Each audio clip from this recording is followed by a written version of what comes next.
Watching Rogers TV.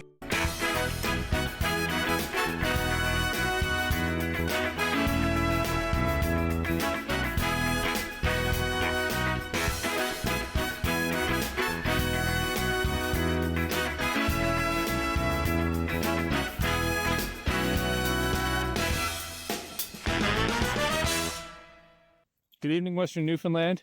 It's Tuesday, January the 28th, but right now it's 9:30 in the morning, and I'm up here on my snowshoes with my dog, Floydie, and we've climbed up a new mountain bike trail put in by the West Coast Cycling Association that goes right up the top of this mountain behind Pasadena, and provides this beautiful view of Pasadena. Really cool perspective. There, of course, is Deer Lake and the mountains in behind.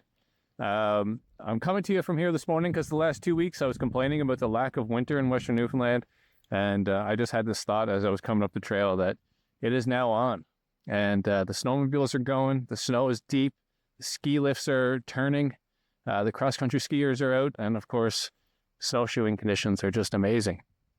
Last week we talked about two of the biggest events that happen in Western Newfoundland each winter: Jib Fest, which is coming up in February, and the big St. Patrick's Day party with Shannegannock at the Corner Brook Civic Center in March.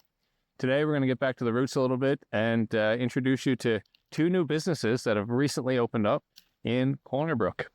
So you're going to want to stay tuned for that and more on this week's episode of West Talk. We got to get down the mountain here, Floydie, and get into the studio to see some guests.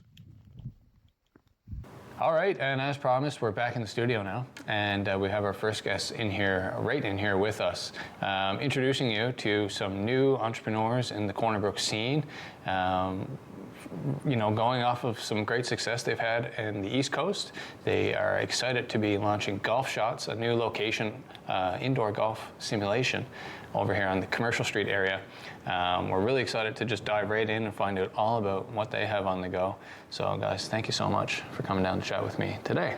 Oh, thank you for having us. Now, if we can just bounce back a little bit to your first location, and which is in Mount Pearl. You were just telling me off camera. What was the main thing that led you to know that that was a viable business, that an indoor golf simulator was, in demand in St. John's?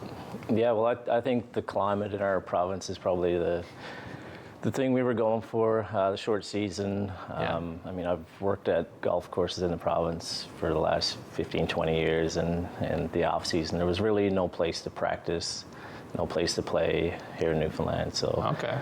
I thought you have actual history in golf. Yeah, I've worked at a couple local courses here in Newfoundland as a director of golf for a professional. So yeah. So you're like a serious golf guy. When I get time to play, yeah. Yeah, for sure. And how about yourself? Do you come from a hard golf background, or I don't know. So so Trevor was kind of the golf side of things, and he went to post-secondary for golf as well. What? Yeah. Yeah, he did the program in Holland College, in PEI. But I really knew the bar side of things, so I was in the bar industry for the last 20 years now. In St. John's? Between St. John's and Calgary, mainly Calgary. Okay. Yeah. So I really knew the bar side of things, and then I had a small bar prior to partnering up with Trevor and having Golf Shots. So I always loved that space, and then I did my business degree in Calgary as well, so I had the business background. Yeah. So then when Trevor and I reconnected, he always had this idea of owning a golf bar, and he knew the golf side of things, I knew the bar side of things. Yeah. So eventually we just ended up teaming up, and Golf Shots was born. Brilliant. And Golf Shots is you guys came up with that sort of brand, or is that an existing thing that you're licensing, or is that all yours? No, it's something that we developed on our own. Yeah. Came up with the logo. It's pretty smart name. Yeah. Well, we got the golf and then the shots. So we have a shots menu there as well at Golf Shots. Wicked. So it's kind of Oh, you're really leaning into it. Yeah. Yeah. And from what I saw, obviously over here on the West Coast, we just see online fun things happening in the East Coast that we hope someday ends up in our community. And Golf Shots was one of them. I imagine. I don't play golf, just to let you know. But the golf season obviously is sort of limited here in Newfoundland compared to what it would be in other parts of the world, in Florida, where you probably play golf all year round and things, right?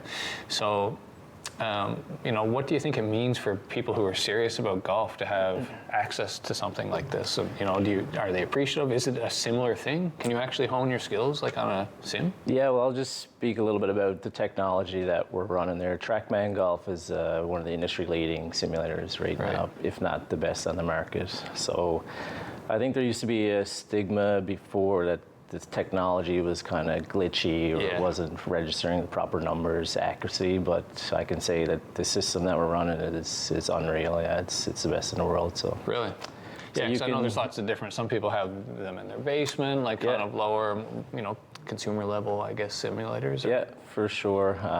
But I think like with all this new stuff coming out, with even like Tiger and Rory's TGL League. That the pros are actually using this stuff, so they're trusting the numbers. If you watch them on the driving range, you'll see the little orange boxes behind the TrackMan launch monitor. So they're actually dialing in their skills with this same technology. So okay, did you just you might have maybe just mentioned a thing that I just sort of saw recently, which is like people in a stadium playing golf. Exactly. Yeah. Yeah. Is that, and that's just a big gigantic simulation. That's it's the exact same technology that we're running. It's a different brand, but two and why are they doing that, by the way? Like, is this just a shift? Is this where things are going? I think so, yeah. Indoor golf is about to take off, I think, and Tiger is kind of behind this, so he's very relevant now at this later part of his career to get this off the ground. But yeah, it's just more, I think, convenient, less intimidating for golfers to be out on the course or slowing up the group behind them or pressure like that. So it's just more of a comfortable atmosphere to play in. Cool. And so, we're coming from that bar background, that one bar to the next, it can be very competitive, right? And having a different or unique offering can really make a big difference. Do you find, from your perspective, are you seeing people who, you obviously hear it all, you hear what's going on there, are people trying this out for the first time? Do you feel like people are comfortable coming in there, I guess I'm asking, as like a rookie novice? Like, do people just come there for the entertainment and for just the food and drink and things? Oh yeah, absolutely. I mean, we get a lot of people coming in just for the live music because we have live music on Friday and Saturday nights. And then if they want to try the simulator, I mean, I can certainly relate to them because I don't have the golf background. Right. But I love going there just to like play the mini golf because that's an option on there, or like the different games. There's mini golf on the simulator? We do, yeah. Oh, yeah, and different games like bowling is on there, capture the flag, things like that. Cool. But then also, like, I could play alongside Trevor, and Trevor is a phenomenal golfer, and I'm a rookie golfer for sure, but we can play on the same simulator because he doesn't have to wait for me to go, fetch my ball in the woods or something like along those lines. So it's kind of like it's definitely a better learning environment, I guess, in that way. Yeah, absolutely. Yeah. Did you ever think about adding like an instructional element, or sort of structuring some kind of like learn to golf situation? Have you ever done anything like that in St. John's? Yeah, I mean, I've got some history with that at the local courses, teaching and running academies and stuff like that. Yeah.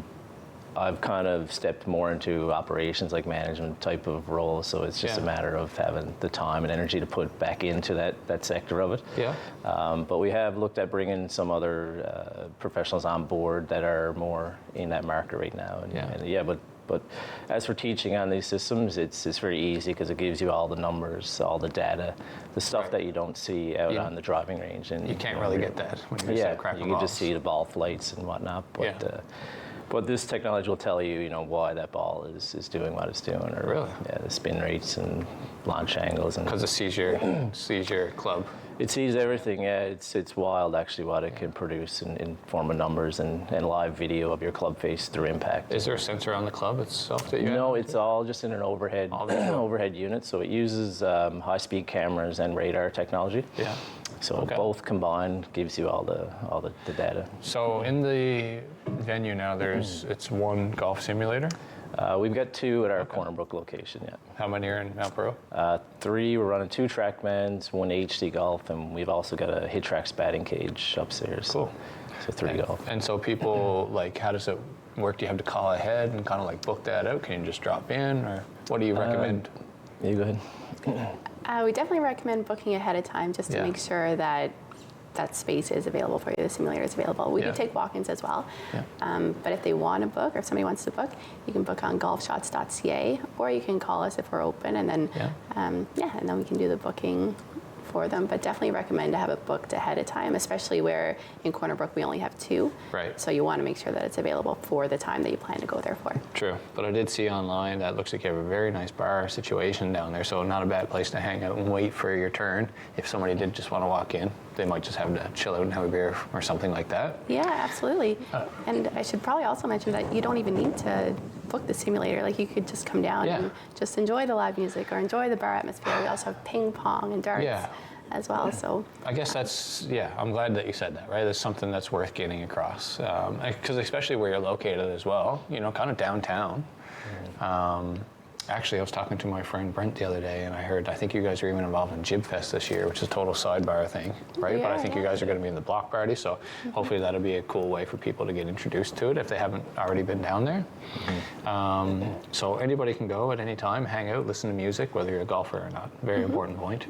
Now, so you're talking about how golf is shifting. There seems to be a trend where people are playing like indoor golf, even at a high professional level, right? We see these things. And so there's this way that people can now golf against each other, sort of, in a technical way from all over the place.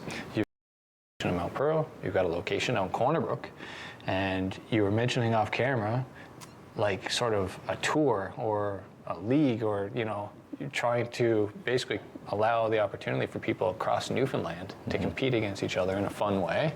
Can you expand on that a little bit? Yeah, for sure. So originally it started in Mount Pearl as just like the Golf Shots indoor league at our one location. Ran Monday to Friday, so you could come down and play any day of the week. Since we brought the TrackMan software on board, they have an app that you log in every time you come in. You can see the live leaderboards on the app. You're close to the pins, long drives are all tracked on this system. And now since we opened the Corner Brook location, these two systems kind of talk to each other, so you can basically pop in at either one of our locations and compete against the same golfers across the province. So we labeled it the Island-wide Tour, and we're hoping to open more locations in the future, and hopefully it kind of just takes off from there. That's pretty fun, and I think it could be cool to see as you expand your business and get these more locations, you start to see these like dark horse, amazing golfers just come out of like the bay and small places. They've never been on a golf course, but they've been driving balls out into the harbor for like 10 years. And it'll be really cool to see some of these stories unfold. I'm sure they will, probably even here in Corner Brook. Guys, I really want to thank you for coming in to talk about this. We'll definitely try to have you back in the future as the Island-wide Tour sort of comes to life and talk about that. But that's it for today. So I guess we're going to have to come on down and just remind everybody where exactly that you're at in town. we're at 6 Commercial Street, right next to Odin's Axes. Wicked. Just like this becoming a fun compound down there, right? Adult playland. All right, thanks so much, guys. We're going to take a quick break, and we will be back with our next guest right here in studio. Stay tuned. So why volunteer at Rogers TV? Well, it's fun, exciting, and challenging. You can develop practical, hands-on skills in TV production, make new friends, and have fun, all while giving back to your community. For a few hours a week, you can be part of a great team making great local television. Want to find out more? Get in touch with us at rogerstv.com. Make your mark and find a new passion as a Rogers TV volunteer. All right, back now just like that with our next guest, if you can believe it. In this month of January, another new business has popped up. Well, it's new for Corner Brook. Actually, it's all new. And here to tell us about it is my good friend from Bomber's Butchers, formerly located in Pasadena, now located in Corner Brook, Mr. Jay Smudo. Thanks for coming down, buddy. Thanks for having me, Dustin. I've been trying to get you to come talk to me for about 2 years, and you finally... I've finally broken down. Yeah, you know, only because you're literally next door now, probably. I'm literally next door. You know, I don't have as many excuses to say I can't make it today. Yeah, yeah. So for those who don't know, of course, you have been operating Bomber's Butchers, a very boutique butcher shop in Pasadena since, when did you open that up? Opened that up New Year's Eve of 2020. Wow. Yeah. Okay. And so 2021 would be our first real year of of being open.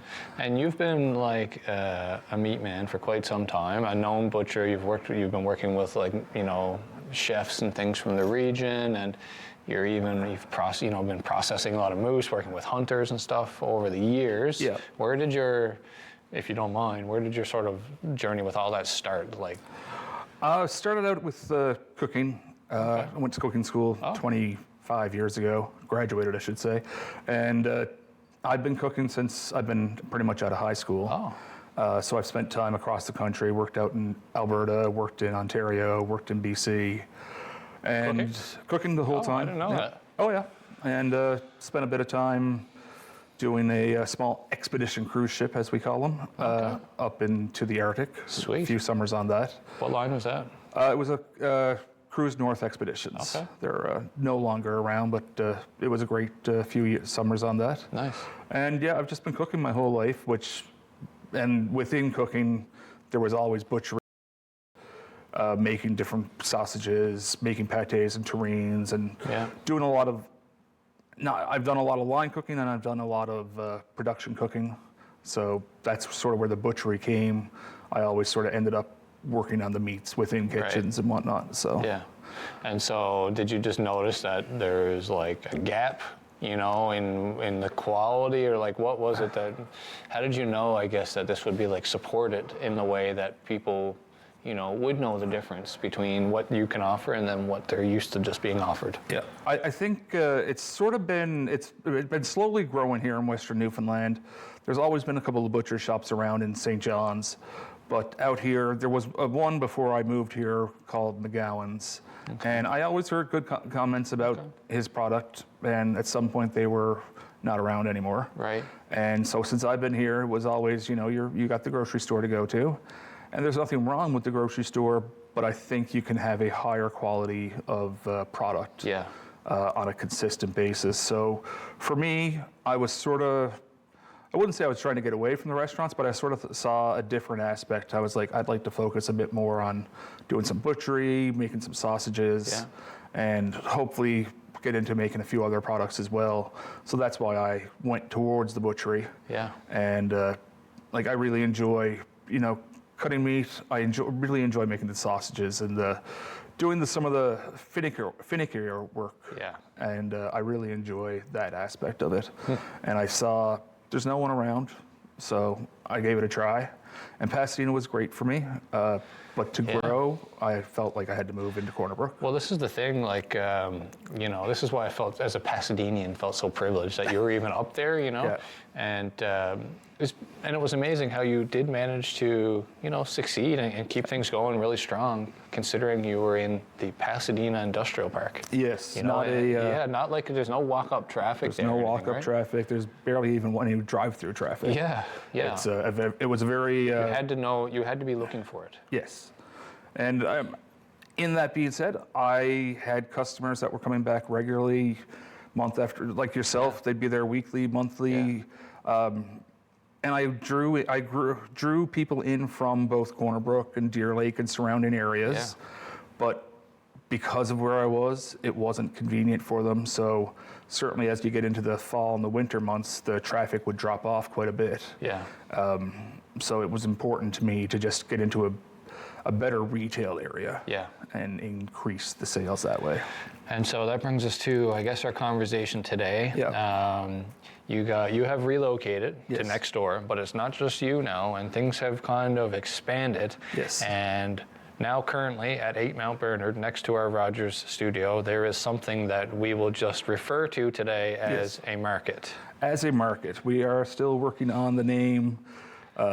Suggestions are more than welcome. We've gone with all kinds of names and haven't settled on one yet.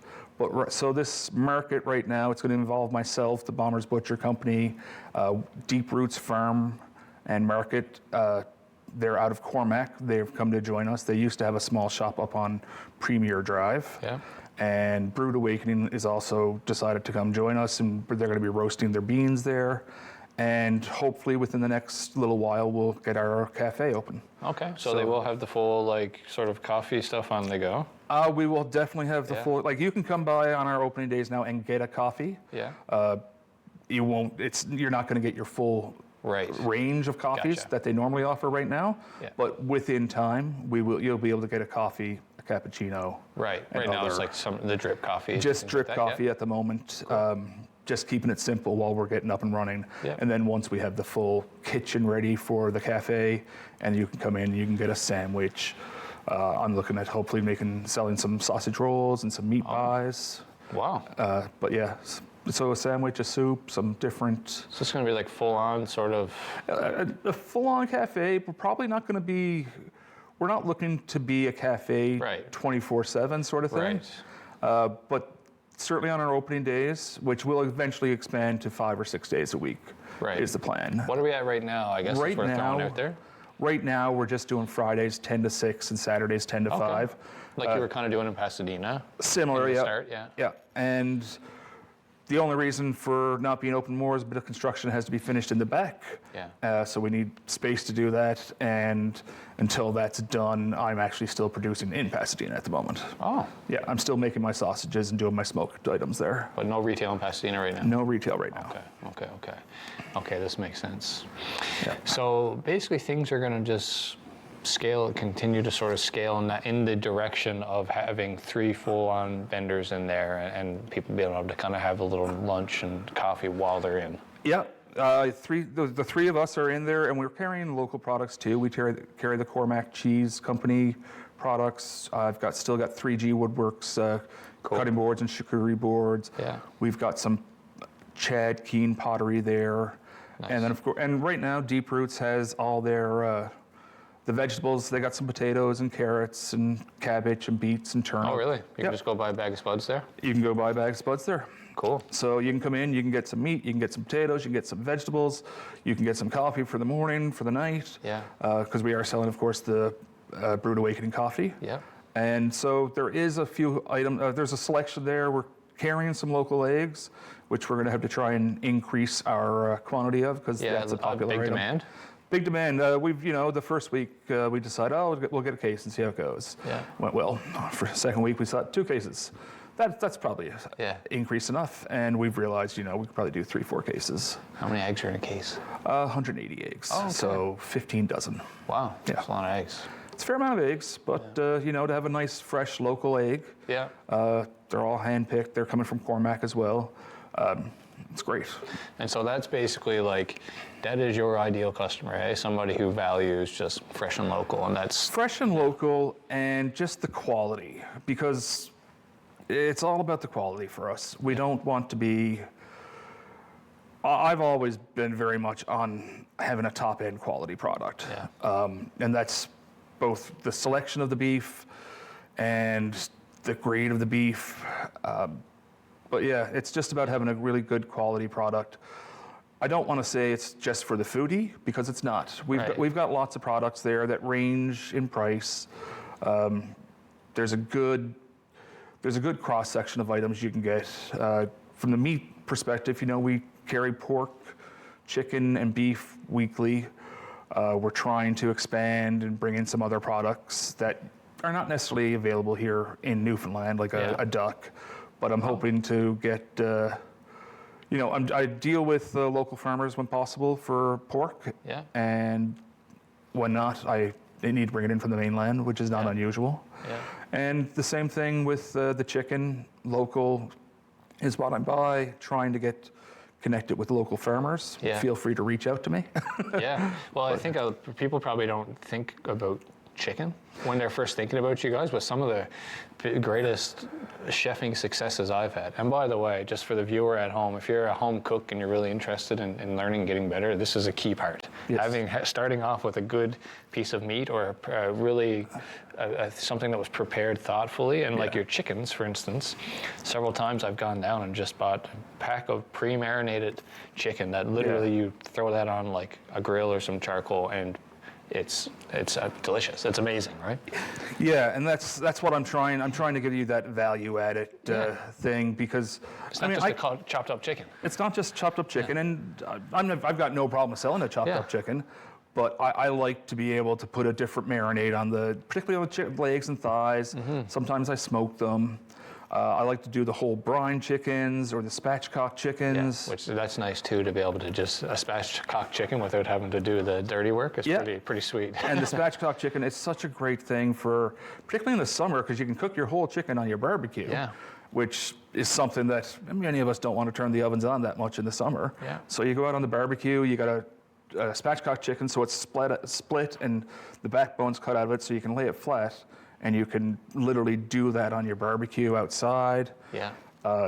Sometimes I have them seasoned. If you don't want them seasoned, by all means, just tell me and I'll do one for you. It's a cheat code for cooking chicken, I think. Yeah. Is to have it spatchcocked. Yeah, it's a wonderful way to cook a whole chicken. Yeah. Jason, I've just got the light from our producers, which we just ripped through in 10 minutes. And I feel like we still have 20 more minutes of like, how do you do this? How do you do that? Yeah. But I guess for the viewer, we're just going to have to say, come down and see it for yourself. Please do. Come down and visit us Friday and Saturday this week, 10 to 6 on Friday, 10 to 5 on Saturday. Yeah. And yeah, like I said, we got some meats, we got some vegetables, we got coffee. Yeah. Come see us. And for right now, while the overall entity is still sort of being conceived, yes, people can probably just go follow Bomber's Butcher on Facebook. You can follow Bomber's like Butcher on Facebook and Instagram. You can follow Deep Roots Farm, I believe, on Instagram and Facebook. And same thing with Brood Awakening. But yep, you'll find, I try to post every week to say our opening hours and say some of the things that are available. Wicked. Thank you so much, Jason. Thank you. Been great. All right, folks, we'll take a quick break for commercial and we'll be back to wrap up this episode. Stay tuned. So why volunteer at Rogers TV? Well, it's fun, exciting, and challenging. You can develop practical, hands-on skills in TV production, make new friends, and have fun, all while giving back to your community. For a few hours a week, you can be part of a great team making great local television. Want to find out more? Get in touch with us at rogerstv.com. Make your mark and find a new passion as a Rogers TV volunteer. And that's it for this week's episode of West Talk. I want to thank Tara and Trevor for coming down to tell us all about the new Golf Shots location on Commercial Street, as well as our friend Jason for telling us about the new market right next door to our studio, where you can go check out Bomber's Butchers, Brood Awakening, and Deep Roots Farm. That's it for this week. We'll be back next Tuesday with another episode of West Talk.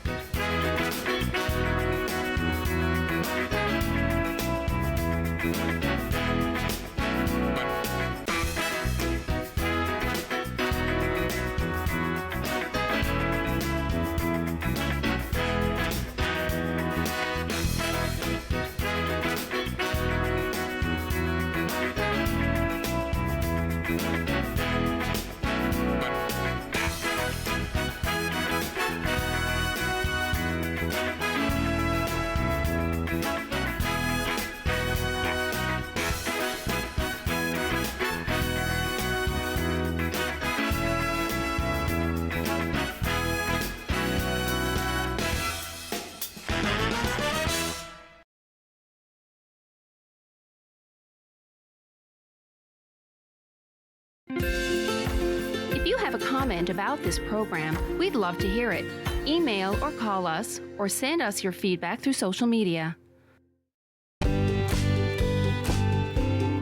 You're watching Rogers TV. These days at your local Legion, we're marching to the beat of a different drum. On a mission to support veterans, to have fun, and to welcome everyone to our ranks. You don't have to be a veteran to join the Legion. And as a member, you'll join thousands of others serving our veterans, our communities, and our country. Oh yeah, and our Member Perks program will save you thousands on shopping, dining, products, and services across the country. Join us at legion.ca. Missing your favorite channels? Get them on Rogers Xfinity TV. Yeah, baby! 3, 2, 1. I will do whatever it takes to win. I'm gonna get you your dream house here. Is there a crocodile in there? Oh my gosh. Oh God, oh God! Oh my God.